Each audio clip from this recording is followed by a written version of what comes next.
This is a complete servo. There is a motor inside. A motor drives No.2 gear.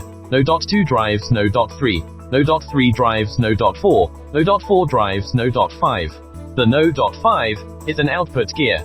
There is a potentiometer under No.5 gear. Like the potentiometer, this potentiometer drives No.5 gear.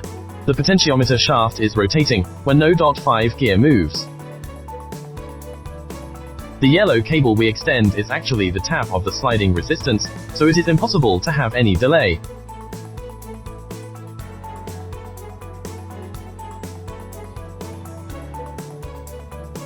Let's have a look at the drawing. This is the drawing of sliding resistance. The resistance value changes as it moves.